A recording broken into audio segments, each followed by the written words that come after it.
Magandang hapon mga ka-University TV. Gusto ko lang tayo pa sa tulog, no? Medyo kuyat tayo dahil nag-duty tayo kagabi. So mamaya duty na naman. Ito na yung unang sweldo ko sa pagbabantay natin sa pag-guard, no? So binilan muna natin sila ng School sport. ng bag. Mga bag nila. Para meron na silang This is wait lang. sapatos nila, guys. This is my bag. Ito sapatos namin, guys.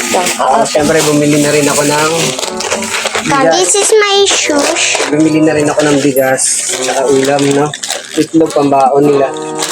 Tapos, ito yung kanilang Sapatos. sapatos. Di goma lang guys, kasi guys, This is mine, and then this is for ate. walang klase kasi ayaw ko talaga. Ayan. Yan si Ayan, nabilihan na natin sila. Yan sa una nating sweldo sa ating pagbabantay, no? So, nawala man yung ating channel dahil sa ninakaw. So, hindi ko na masyadong binandan kasi may stress lang tayo, no? Dahil sa mga hindi patas sa buhay nila. Yung ating content na ginawa na may sahod na tayo dun sa YouTube channel, bigla na lang nawala, no? Ninakaw nila.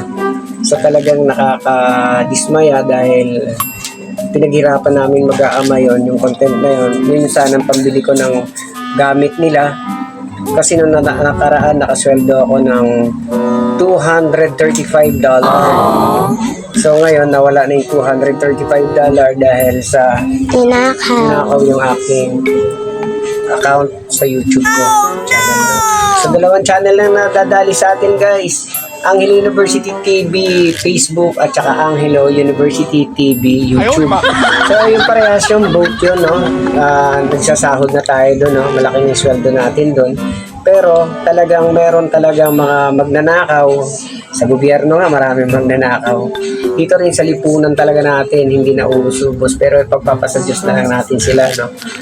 Kato, kahit na nawala sa akin, kahit pa paano dumating yung sweldo, nabilihan ko sila bago pa man yung last quarter ng bukas pasok nila, at least masaya yung mga bata na meron silang gamit, no? At Hindi sila yung nahuhuli sa So ako matutulog na muna ako dahil puyat pa ako, wala pa akong tulog, mga ka-Angelo Mendoza TV.